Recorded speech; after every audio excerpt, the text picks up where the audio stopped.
Hai guys, welcome back to Persaiman, masih bersama dengan saya Victor.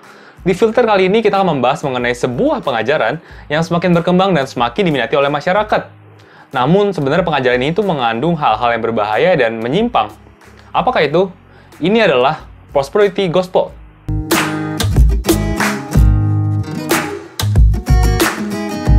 Prosperity Gospel, atau yang dalam bahasa Indonesia disebut sebagai teologi kemakmuran, ini juga sering dikenal dengan nama Health and Wealth Gospel. Kenapa? Karena memang dua hal inilah yang sangat dititik beratkan dalam pengajaran ini, yaitu adalah mengenai kekayaan dan juga kesehatan. Lalu pendeta-pendeta yang mengajarkan Prosperity Gospel ini seringkali disebut sebagai Prosperity Preacher. Prosperity Gospel bisa dibilang adalah penyimpangan daripada ajaran Yesus, di mana mereka mengklaim bahwa berkat daripada Tuhan melimpah seiring dengan bertambahnya iman seseorang. Dan berkat tersebut difokuskan pada hal-hal yang fisik dan juga hal material, seperti kesehatan dan juga kekayaan.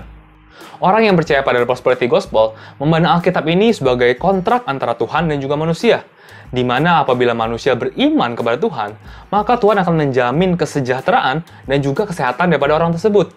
Dan iman yang umumnya dilakukan adalah dalam bentuk kepercayaan diri, positive speech, dan juga donasi ataupun pemberian dalam jumlah yang besar kepada gereja.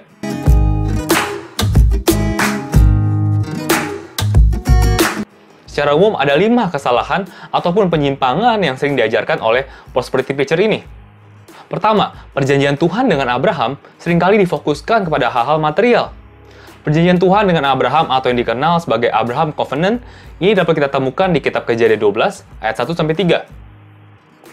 Berfirmanlah Tuhan kepada Abram, "Pergilah dari negerimu dan dari sanak saudaramu dan dari rumah bapamu ini ke negeri yang akan kutunjukkan kepadamu. Aku akan membuat engkau menjadi bangsa yang besar dan memberkati engkau, serta membuat namamu masyhur, dan engkau akan menjadi berkat.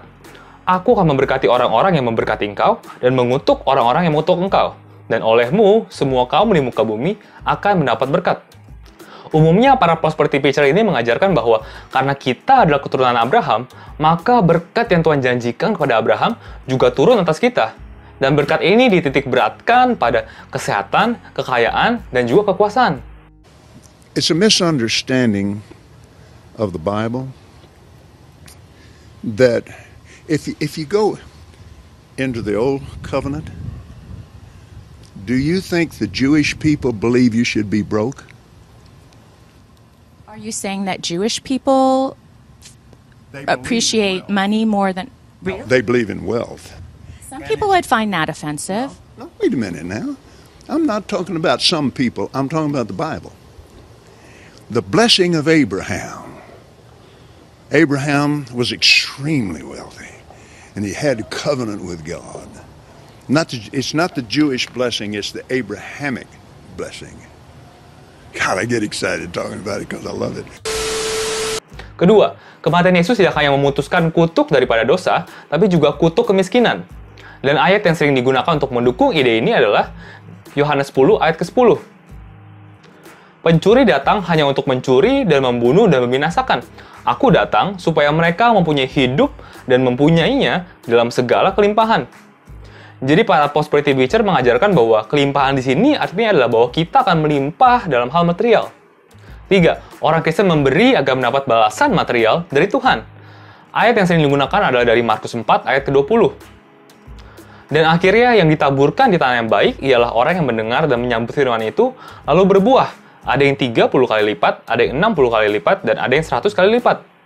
Mereka mengajarkan, apabila kita menaruh iman kita dan memberikan persembahan kepada gereja, maka kita akan menuai buahnya berkali-kali lipat.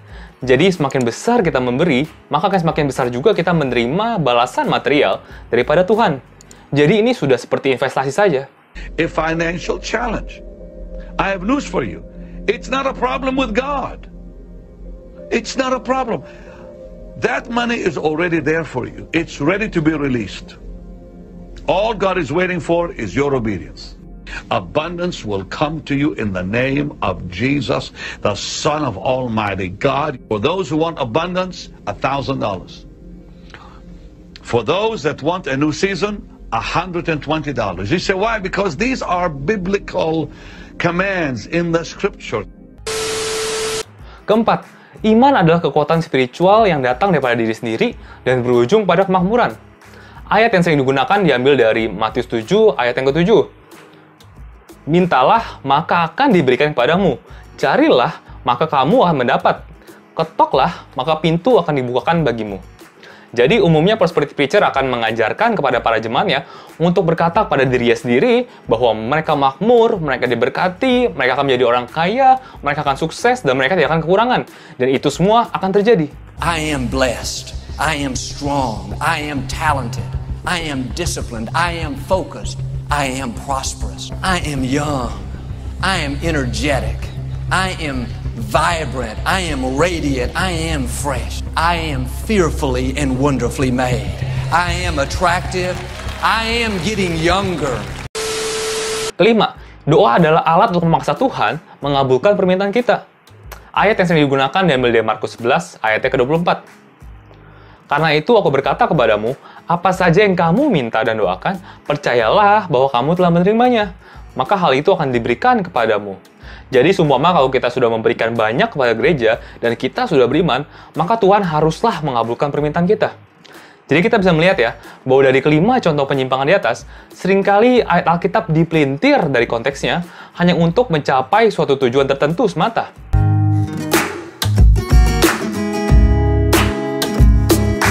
Ada beberapa hal yang bisa membantu kalian mengenali pengajaran yang salah yang mungkin saja kalian terima di gereja kalian. Pertama, kurangnya atau minimnya doktrin mengenai penderitaan. Sepanjang Alkitab, kita melihat bahwa hampir semua tokoh di Alkitab mengalami yang namanya penderitaan. Dan bahwa penderitaan itu adalah proses yang harus mereka lalui untuk mendewasakan mereka dan juga membantu mereka melihat kelemahan mereka, sehingga mereka menjadi semakin bergantung kepada Tuhan. Namun, prosperity preacher seringkali mengajarkan bahwa penderitaan ini adalah akibat daripada seseorang kurang beriman kepada Tuhan. Dan bahwa Tuhan tidak pernah sekalipun ingin umatnya melewati yang namanya penderitaan ataupun kegagalan. Padahal dengan jelas kita melihat di Alkitab bahwa Tuhan seringkali mengizinkan penderitaan ada dalam kehidupan kita untuk menguduskan kita. Sama seperti apa yang terjadi dalam kehidupannya Rasul Paulus, di mana dia menuliskan di 2 Korintus 12 ayat 9-10, tetapi jawab Tuhan kepadaku, cukuplah kasih karuniaku bagimu, sebab justru dalam kelemahanlah kuasaku menjadi sempurna. Sebab itu terlebih suka aku bermegah atas kelemahanku, supaya kuasa Kristus turun menaungi aku. Karena itu aku senang dan rela di dalam kelemahan, di dalam siksaan, di dalam kesukaran, di dalam penganiayaan dan kesesakan oleh karena Kristus. Sebab jika aku lemah, maka aku kuat. 2. Tidak adanya penyangkaan diri sendiri. Kita bisa membaca di Matius 16 ayat 24 dikatakan bahwa lalu Yesus berkata kepada murid-muridnya, setiap orang yang mau mengikut aku, ia harus menyangkal dirinya, memikul salibnya, dan mengikut aku. Atau di dalam Roma 8 ayat yang ketiga, dikatakan bahwa, sebab jika kamu hidup menurut daging, kamu akan mati. Tetapi jika oleh roh kamu mematikan perbuatan tubuhmu, kamu akan hidup. Saat kita mengikuti Tuhan, arti kita harus mulai meninggalkan kedagingan kita. Jadi mungkin apa yang sebelumnya kita anggap penting, sudah harus kita tinggalkan demi mengikuti Tuhan. Jadi, value ataupun nilai surgawi harus memegang peranan yang lebih penting dibandingkan nilai duniawi. Namun tidak seperti itu dengan prosperity gospel.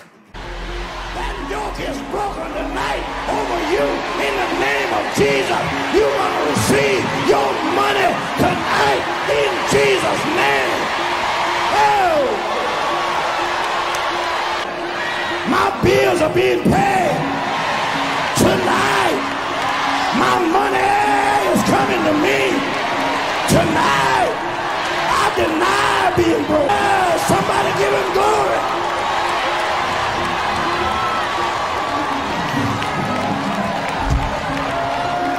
Now while you walking, keep walking. I'm gonna keep preaching.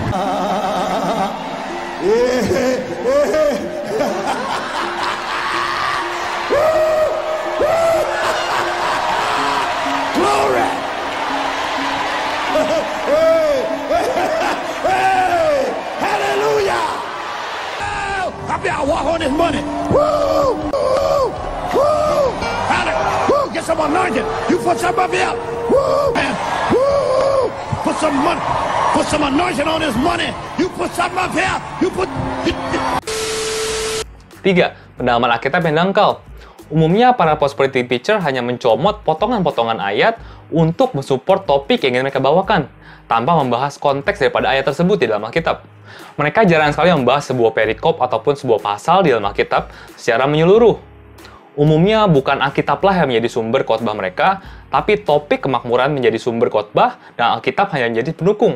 God needs you saved. He needs you full of the Holy Ghost. He needs you well, and He needs you strong, and He needs you rich. Keempat, pengajaran yang tidak membangun. Umumnya saat prosperity preacher menggunakan ayat dalam Alkitab, mereka menggunakannya dengan sangat-sangat sederhana tanpa membahas mengenai tension yang sebenarnya ada di dalam ayat tersebut. Contohnya adalah di ayat Yakobus 4 ayat 2b. Dikatakan bahwa you do not have because you do not ask God. Ayat ini sebenarnya memiliki tension. Karena kalau kita lihat di ayat lain, ada orang-orang yang meminta kepada Tuhan, namun juga tidak mendapatkan. Salah satu contoh yang paling nyata adalah Yesus sendiri. Saat Yesus berdoa di Taman Getsemani, ia berdoa kepada Bapa supaya biar cawan ini berlalu daripadanya. Namun yang seperti kita tahu bahwa penyalipan tetap terjadi. Maksud dari tension ini sebenarnya adalah mengajarkan kepada kita bahwa betul kita boleh meminta kepada Tuhan, namun karena Tuhan tahu yang terbaik untuk kita, maka kita harus let His will be done, not ours.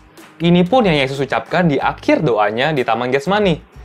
Namun, Prosperity Gospel seringkali tidak menceritakan tension ini. Mereka hanya menceritakan ayat ini dengan sederhana bahwa kalau kita mau mendapatkan sesuatu dari Tuhan, maka kita perlu minta terus. Do I believe that God wants to bless us?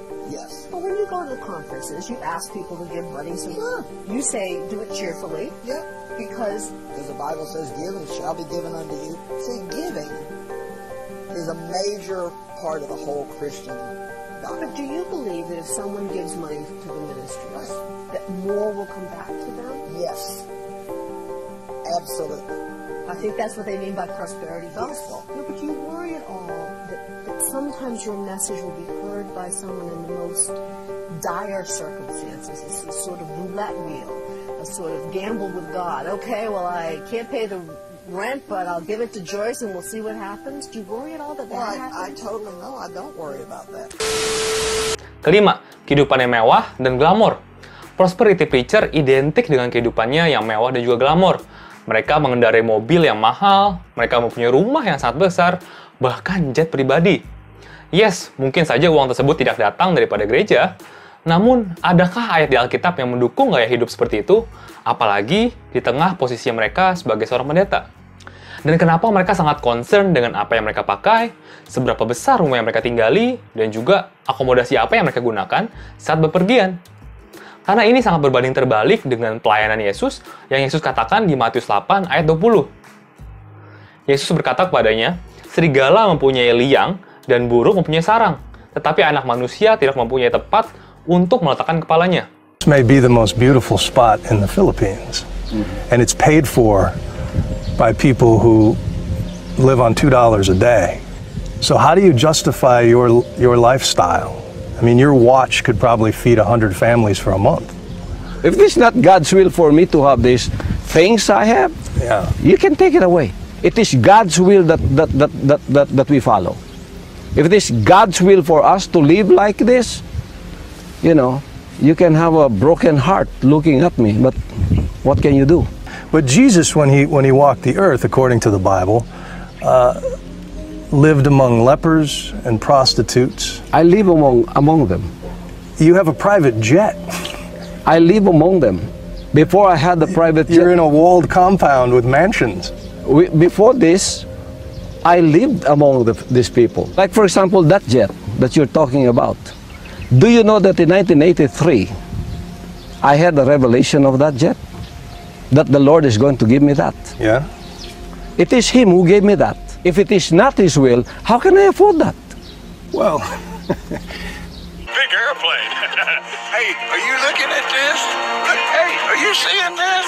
I hope so. You bought it. You and Jesus. Keenam, berfokus pada diri sendiri. Apakah pendeta kita memberikan kemuliaan tertinggi kepada Tuhan atau pada dirinya sendiri? Apakah pendeta kita juga orang yang rendah hati dan mau mengakui ketidaksempurnaannya? Apakah ia juga mengajarkan dan mencontohkan pertobatan dosa? Ini adalah hal-hal yang bisa kita gunakan untuk menilai apakah pemimpin rohani kita ini termasuk atau tidak dalam prosperity preacher. God wanted to let me. I'm a little drunk right now. Please forgive me. What are you laughing about, dear brother? Who?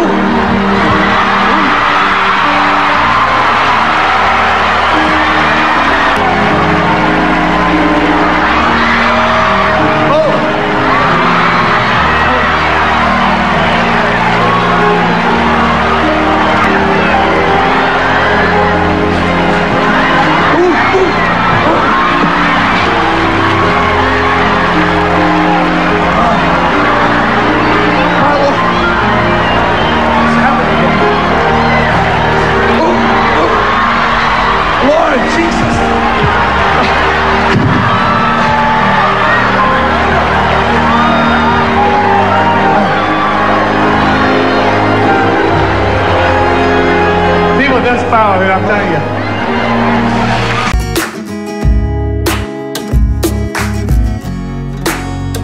Tentu sampai sekarang masih menjadi perdebatan mengenai siapa sih pendeta yang masuk dalam kategori prosperity preacher. Namun berdasarkan hasil studi dan juga pengamatan, menunjukkan bahwa pendeta-pendeta yang masuk ke dalam prosperity preacher ini diantaranya adalah Creflo Dollar, T.D. Jakes, Joel Osteen, Paula White, dan mungkin masih banyak yang lain. Dan ada juga pendeta-pendeta yang dulu sempat terkenal seperti Kenneth Copeland dan juga Benny Hinn termasuk dalam prosperity preacher. Namun kembali lagi, setelah kita mempelajari apa itu prosperity gospel dan bagaimana sih cara membedakannya, saya ingin kalian tidak hanya mendengarkan opini ini, tapi juga kalian ikut menilai sebenarnya apakah mereka juga termasuk dalam prosperity preacher atau tidak.